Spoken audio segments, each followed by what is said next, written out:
After 13 long years, we're back with another film in this franchise. And now we're going to be talking about the prequel, Orphan, First Kill.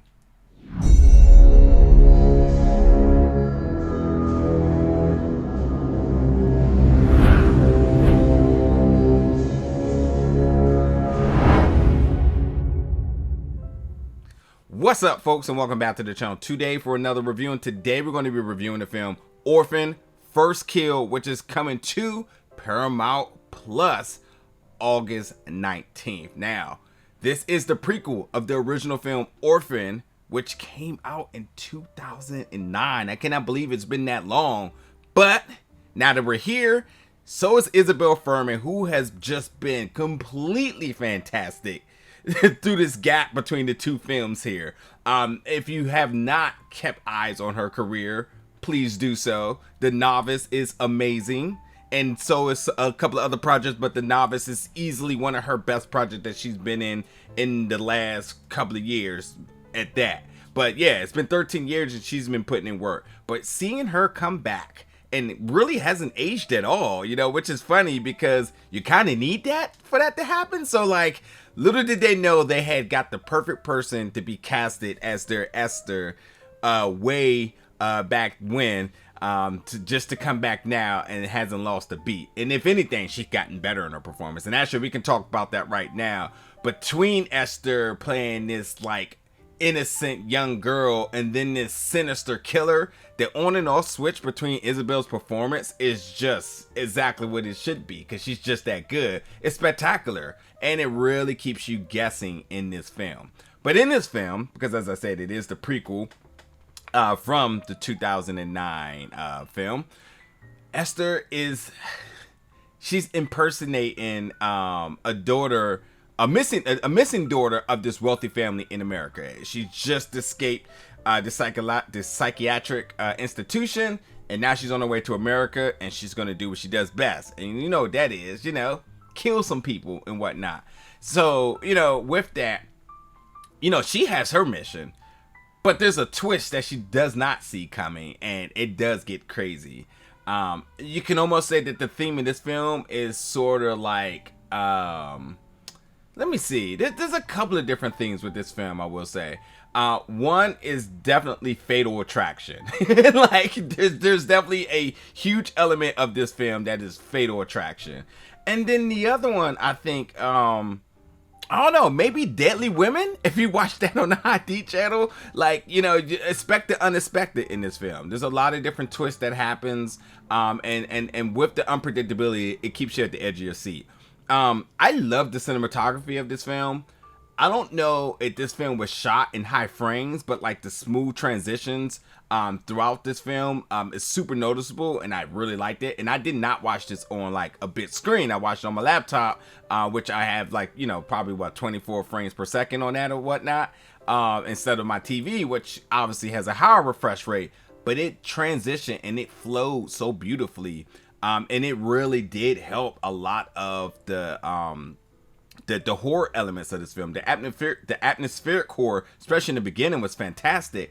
But like, as you start to get deeper and deeper into the film, you know, the combination of the score, the combination of the cinematography, all of it really came together, providing a lot of jump scares, a lot of unpredictable moments, and just a bloody massacre at times that, you know, the sound chilling, crushing blows and stabs that you get. I thought it just really came together really well. And it's really cool because, again, the cinematography, how it pans around some of these scenes, I thought was really well done. I also thought the film did really good in scenes that were very tight, like almost claustrophobic at times. There were scenes where I was just like, I really like how they're able to manage this. And what's important is because, well, Isabelle is a grown woman, and because she is playing a sort of dwarfed girl who is, you know, way above her age in terms of what she looks, the illusion of putting that body on a smaller person and how they got to play around with the camera shots, I thought they did it really well. Because like, as now that I'm older and I'm able to kind of understand films a lot better, I'm truly trying to find a flaw in it. And it's not because I'm looking for something to knack about with the film, but I'm really appreciating the artistry of the film. So I'm really trying to see how they're working these angles and whatnot. And again, some of these very close, tight-knit shots, kind of claustrophobic shots, I thought they did really well. I should also mention, alongside of Isabelle is Julia Stiles, who plays Trisha Albright. I'm not going to say much about this character, but I will say that the dynamic between Esther and Trisha is interesting. And then you have her husband, Alan Albright, who's played by Rossif Sutherland.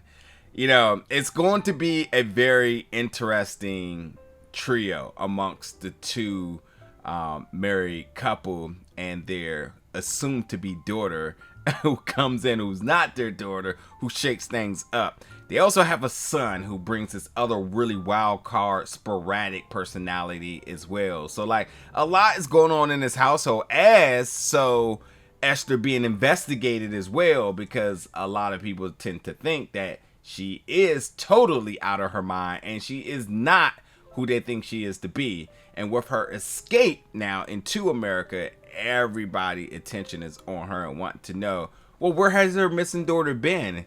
And with that, you know, she's inheriting a person with a whole bunch of personalities that she doesn't have any contacts on. So she's trying to fit shoes that she doesn't know what size they are. So it's interesting. And I think with all of these different twists, all these different dynamics, and if you and just, you know, being a fan of the franchise now, of the original film Orphan, I think that like it just really brings together for just a really good, entertaining watch. I didn't have many issues with this film besides the idea that like I was just happy that, man, I can't believe that we actually got this film. I know it had been rumored, it had been announced, it has been a little bit of a gap between that announcement to this release, and now August 19th you can check it out and you can see this fantastic cast really come together and put together a really good classic of a horror film. I think this is going to be one that we look back and say like this is good. I think the franchise itself is considered a horror classic, and I think that, you know, this was another good installment into it. So I'm definitely interested in seeing where things go forward. I mean, the ending of this film is completely shocking, and you know, you start to wonder what's next, you know what I mean? And with next, you know, you think about the ramifications of the events of this film and where does that go. And because again this is a prequel, you know, you want to know like eventually when do we get to the original Orphan film, like what's going to be between that gap and whatnot, or do we actually go to a sequel, you know? And with Isabelle, you know, not aging at all, I think she's like destined to play this role for a while. You know, she may be a taller grown woman, but you know, in terms of her face and being able to put that on this younger body that they have in there, I mean, like it's fine. Once she hangs those ponytail up, she's ready to go. And it's just really, it's just from the voice acting work that she's did in this, from the mannerisms, and just having that baby face. I mean, you just completely are convinced that this is a little girl, although she is a grown woman in real life and actually in the film. So it's a lot of different things that are going on in this film, and you know, all the way from the escape from the psychiatric facility all the way to getting to America and pretending to be this daughter in this wealthy family. It's going to be a ride, folks. Very strong opening, impressive production all around, and it's totally a watch. So check out Orphan First Kill, again, Paramount Plus, August 19th. It will also be in theaters, shall I add. So like if that's something you're interested in, I think this is a great popcorn flick, a great date night movie, a lot of jump scares. I think, you know, on a big screen, low lights, especially if you're able to look at this on the screen with a high refresh rate, I think some of these scenes are going to look nuts. You know, I really do. I really do. And I think that should be noted. But other than that, just be prepared for the unexpected. You're not going to be ready for the events that come. But yep, jump in the comments, folks. Let me know your thoughts about this film. And as always, stay tuned for more reviews very soon.